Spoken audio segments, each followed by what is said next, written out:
August heat in South Philadelphia is completely unforgiving. But right now, there is something much heavier than the humidity hanging over the NovaCare complex. Down on the practice field, a jarring, almost unbelievable scene is unfolding daily. Jalen Hurts, the commander of a roster explicitly built with undeniable, no-excuses Super Bowl aspirations, is visibly struggling just to move the football against his own defense. We're talking passes hitting the turf, rhythms completely broken, a starting offensive unit that looks surprisingly disjointed and out of sync against a defensive squad they've faced for years. For a fan base still carrying the heavy, exhausting baggage of how the 2025 season unfolded, these early practice reports are triggering immediate visceral flashbacks.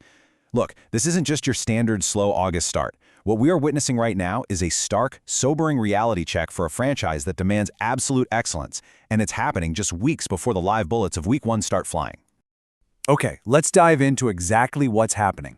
Today, we're executing a comprehensive sweep of the Eagles' offense. We'll be covering 1. The growing pains on offense, 2. The running back rotation, 3. Shuffling the offensive line, and 4. A major surprise at receiver. Section 1. Growing pains on offense. To really grasp this, we have to look at the macro-level concerns first. The inability for this offense to find a rhythm isn't just some isolated incident on a random Tuesday. This is a systemic issue bleeding across literally every single position group. Look at the massive, compounding variables stacked against this unit right now.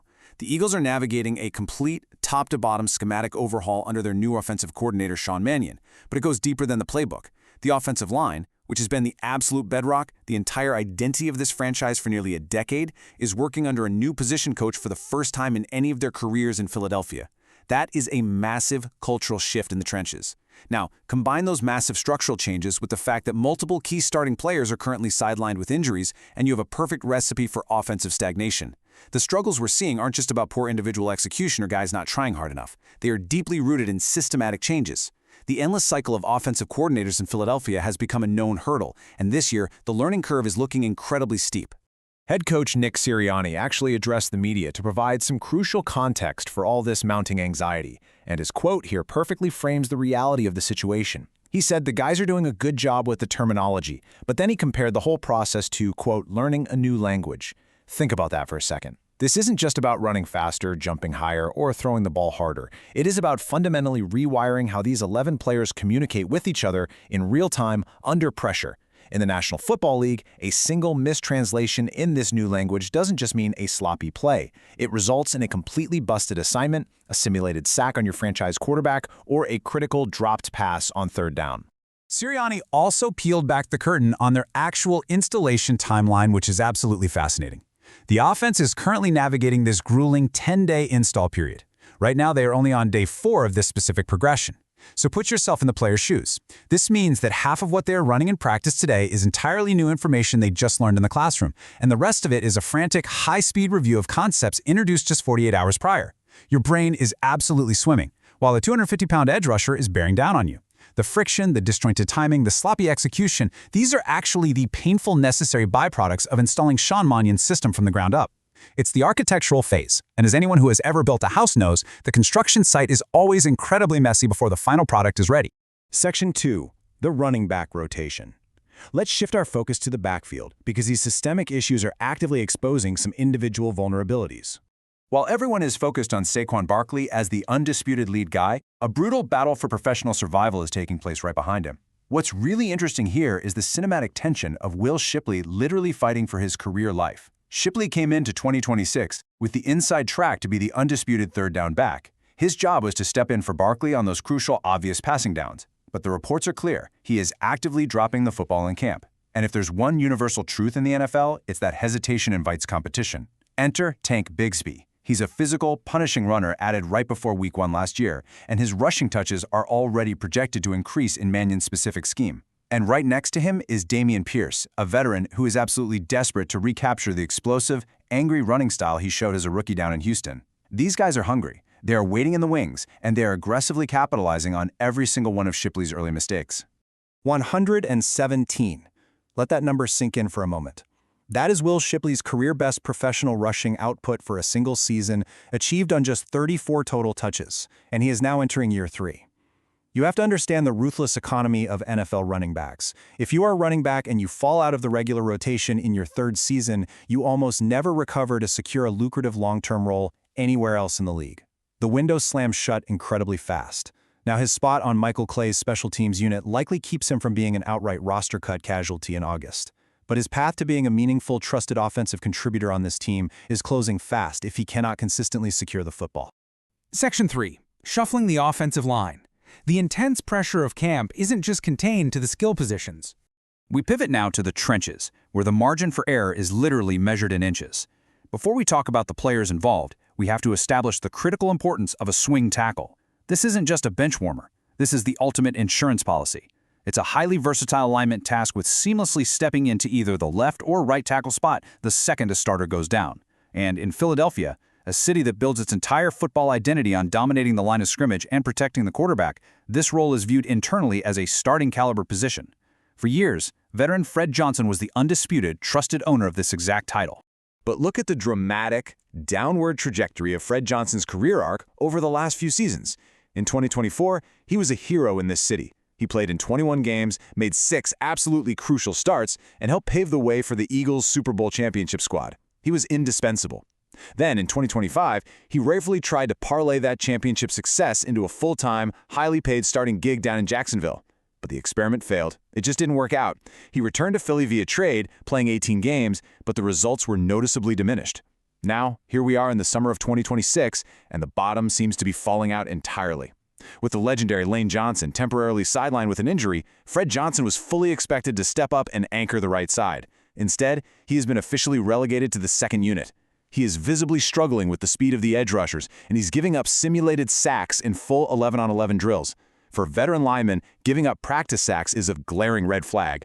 His chance at securing another long-term contract in this league is dimming by the week. And the primary reason for Johnson's demotion is literally standing right in front of him on the practice field. We are witnessing the explosive, undeniable rise of rookie Markel Bell.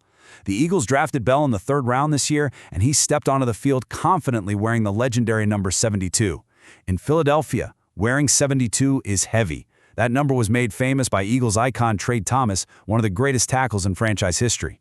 You don't put that jersey on unless you're ready for the spotlight, and Bell isn't just filling in as a camp body, he is flashing immense, raw power and rare agility at right tackle while running with the first unit. The contrast between the two players is devastating to watch.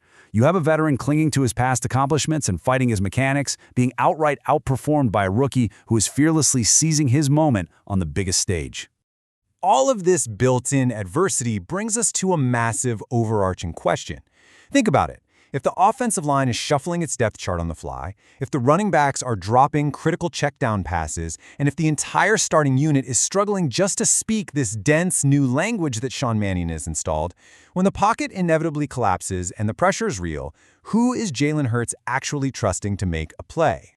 Section 4. A surprise at receiver. Finding the answer to that exact question leads us right into the final act of this reality check. We are looking at a cascading series of unfortunate events in the wide receiver room. It has completely cracked the depth chart wide open. The entire landscape of the Eagles' receiving corps has been temporarily decimated by soft tissue issues, which are the absolute nightmare of any training camp. The front office aggressively traded up in the 1st round of the 2026 draft to secure NotebookLM. This is a guy who is heavily compared to Amon-Ra St. Brown coming out of college for his incredible route running and craftiness in the slot. But Lemon missed spring workouts, he missed OTAs, he missed minicamp with lower leg issues, and now, frustratingly, he is shut down again with a lingering hamstring injury. The availability just isn't there yet. Compounding this disaster, superstar veteran Devonta Smith is also out of action, managing a hamstring issue of his own. The vacuum created by the absence of your top-tier talent has forcefully pushed Dontavian Wicks directly into the WR1 and WR2 reps with the starting offense. And this brilliantly illustrates how adversity breeds opportunity in the National Football League. You see, Dontavian Wicks hasn't just politely filled a vacant spot in the huddle, he has taken absolute, undeniable ownership of it. Through the chaos of a struggling, disjointed offense trying to find its footing, Wicks has somehow emerged as the clear, undeniable frontrunner for the WR2 role. When an entire offensive system feels like it's failing around him, a quarterback desperately looks for a safety blanket. A guy who's just going to be in the right spot at the exact right time. Wicks has become exactly that for Jalen Hurts. Against all odds, he is absorbing this complex new system faster than his veteran peers. He is consistently making incredibly tough, highly contested catches in heavy traffic. He's specifically attacking the middle of the field, the most dangerous area of the gridiron, which is exactly where Hurts needs him most when the pressure is in his face. While the rest of the offense is generating questions and anxiety, Wicks is out there generating daily highlight reels. The unspoken chemistry developing between this quarterback and this receiver is the absolute undeniable silver lining in what has otherwise been a very messy, complicated training camp. So, the crucial point we need to take away from all of this is right here. We cannot just look at the dropped passes and the simulated sacks in a vacuum and declare the sky is falling. The painful, frustrating process of learning a new offensive system is actively forging the Philadelphia Eagles' depth chart in real time. Veterans who rely on their past glory to secure a roster spot are being aggressively swept aside by young, powerful rookies like Markel Bell. And unfortunate injuries to established, highly paid stars are paving the exact pathway for hungry playmakers like Dontavian Wicks to step up and permanently alter the trajectory of their professional careers. The friction we are seeing isn't necessarily a failure, it is a forge. But time is a luxury they do not have. The clock is relentlessly ticking toward week 1. The grace period of the installation phase will soon end, and the live bullets of the regular season will begin. Will Sean Mannion's new language finally click for Jalen Hurts and this entire offense, launching them back toward the Super Bowl? Or are these grueling training camp growing pains the early, terrifying warning signs of a doomed 2026 campaign? That is the billion-dollar question hovering over South Philadelphia tonight. If you want to stay ahead of this story and every major, landscape-shifting event happening across the league, make sure you subscribe to the NFL Nexus channel right now. Drop your honest predictions for the Eagles' 2026 season down in the comments and support the work we do here by becoming a channel member today. Thanks for joining me, and we'll see you in the next Explainer.